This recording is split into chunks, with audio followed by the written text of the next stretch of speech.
as he would have done to a fellow student, for he had not two styles of talking at command. It is true that when he used a Greek or Latin phrase, he always gave the English with scrupulous care. But he would probably have done this in any case.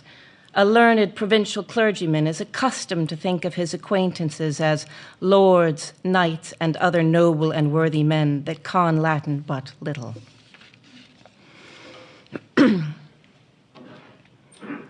Dorothea was altogether captivated by the wide embrace of this conception. Here was something beyond the shallows of ladies' school literature. Here was a living Bossuet whose work would reconcile complete knowledge with devoted piety. Here was a modern Augustine who united the glories of doctor and saint.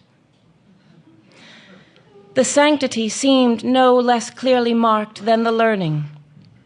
For when Dorothea was impelled to open her mind on certain themes, which she could speak of to no one whom she had before seen at Tipton, especially on the secondary importance of ecclesiastical forms and articles of belief compared with the spiritual religion, that submergence of self in communion with divine perfection which seemed to her to be expressed in the best Christian books of widely distant ages.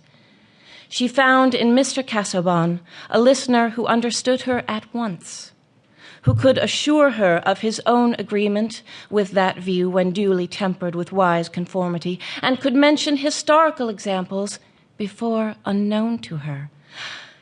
"He thinks with me," said Dorothea to herself, "or rather, he thinks a whole world, of which my thought is but a poor two-penny mirror.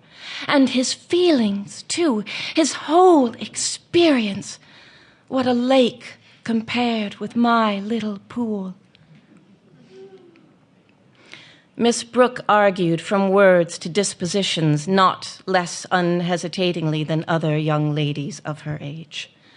Signs are small, measurable things, but interpretations are illimitable. And in girls of sweet, ardent nature, every sign is apt to conjure up wonder, hope, belief vast as a sky and colored by a diffused thimbleful of matter in the shape of knowledge. They are not always too grossly deceived, for Sinbad himself may have fallen by good luck on a true description, and wrong reasoning sometimes lands poor mortals in right conclusions. Starting a long way off the true point and proceeding by loops and zigzags, we now and then arrive just where we ought to be. Because Miss Brooke was hasty in her trust, it is not therefore clear that Mr. Casaubon was unworthy of it. He stayed a little longer than he had intended on a slight pressure of invitation from Mr. Brooke, who offered no bait except his own documents on machine breaking and rick burning. Mr. Casaubon was called into the library to look at these in a heap, while his host picked up first one and then the other to read aloud from in a skipping and uncertain way, passing from one unfinished passage to another with a "yes, now, but here," and finally pushing them all aside to open the journal of his youthful continental travels. "Look here, this is all about Greece. Rhamnus, the ruins of Rhamnus. You are a great Grecian now. I don't know whether you have given much study to the topography.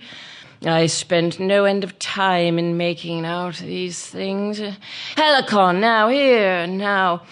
We started the next morning for Parnassus, the double-peaked Parnassus.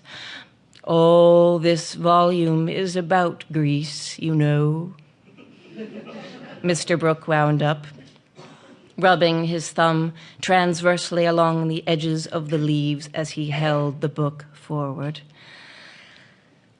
Mr. Casaubon made a dignified, though somewhat sad audience, bowed in the right place, and avoided looking at anything documentary as far as